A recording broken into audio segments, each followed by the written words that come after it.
La région Auvergne-Rhône-Alpes vous présente Voyons voir.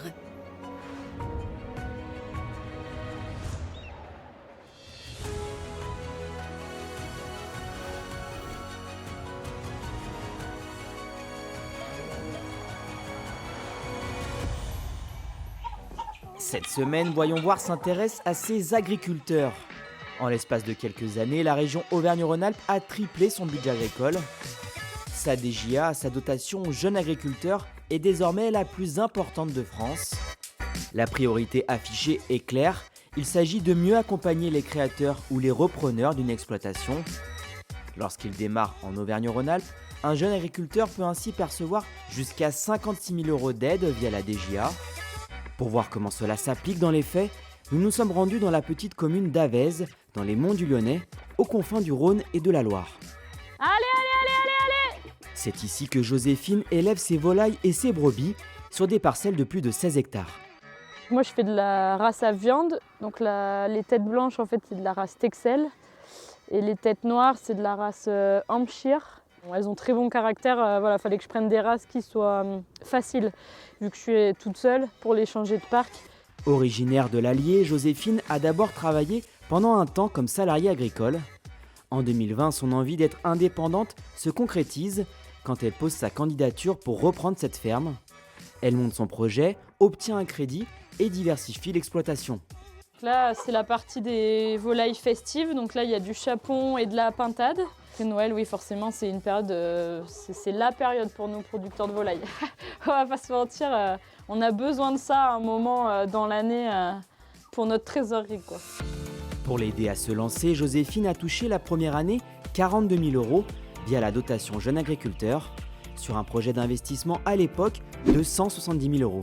Aujourd'hui, il faut être aux normes quand on s'installe. Il y a beaucoup de normes qui ont changé et qui demandent beaucoup d'investissement au départ. On fournit des devis, on monte des dossiers et en fait, la région nous valide ou pas les subventions. Du coup, le fait de savoir que dans ces moments-là, on peut avoir des aides de la région, ça fait un plus.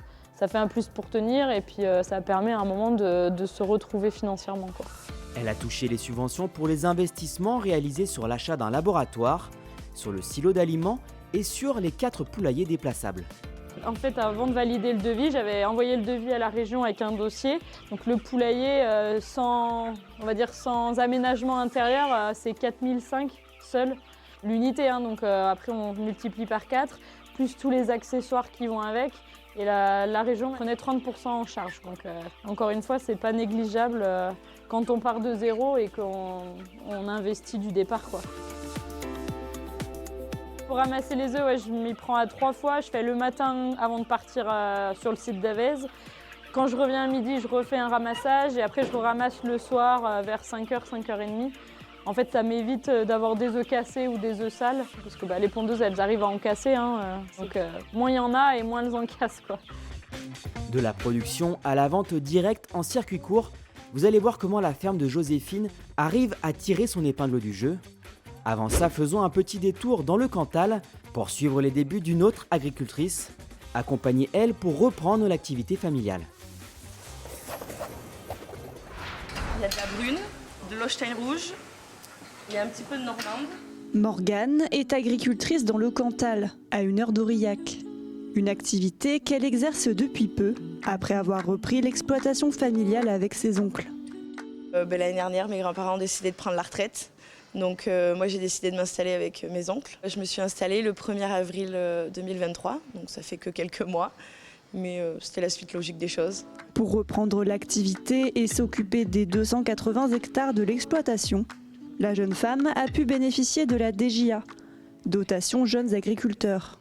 On passe en commission et après ils nous donnent un montant de DJA selon la durabilité de l'exploitation, le contexte et les animaux qu'on a et la surface. Et donc moi j'ai touché un montant de 50 000 € de DJA. Elle sert pour déjà au cas où qu'on soit en difficulté, donc pour se sortir une paye. Et nous on a décidé de l'investir dans un tracteur. Donc on a acheté cette année pendant mon installation. Et on prévoit d'investir dans une presse à balles rondes, mais dans le futur, donc dans les mois de morte saison à venir, donc c'est-à-dire cet hiver, un peu avant le printemps, pour que le prix soit un petit peu moins cher. 50 000 € qui lui ont permis d'investir dans du matériel agricole coûteux. Aujourd'hui, sa famille a élargi son activité à la transformation. Ils fabriquent leur propre fromage.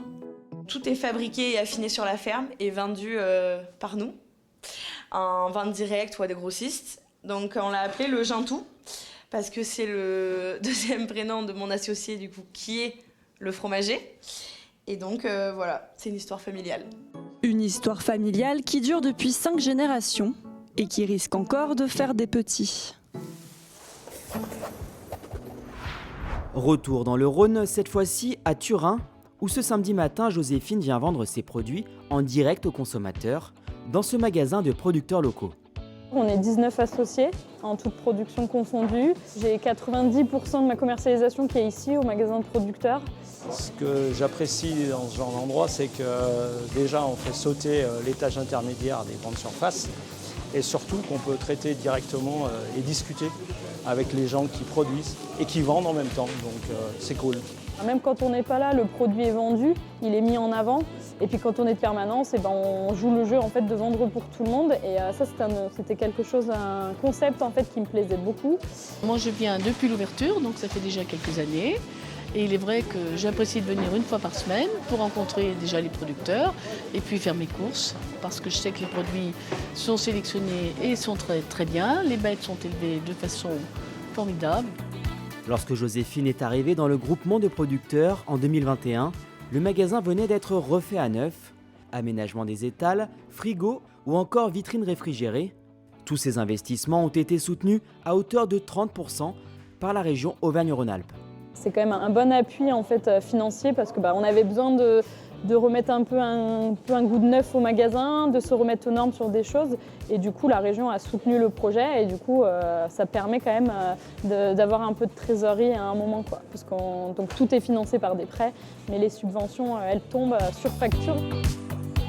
On achète tout le temps chez les producteurs. Il y en a beaucoup en difficulté, donc il faut aider ceux qui essaient de s'en sortir.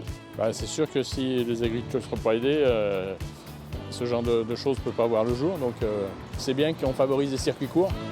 Que ce soit en aidant les magasins de producteurs à se moderniser ou en accompagnant les jeunes agriculteurs dans leur installation, la région souhaite investir dans une agriculture de qualité et de proximité. 500 agriculteurs étaient aidés dans leur projet d'installation en 2015. Ils sont désormais 1000 à percevoir chaque année des subventions régionales. La région Auvergne-Rhône-Alpes vous a présenté Voyons voir.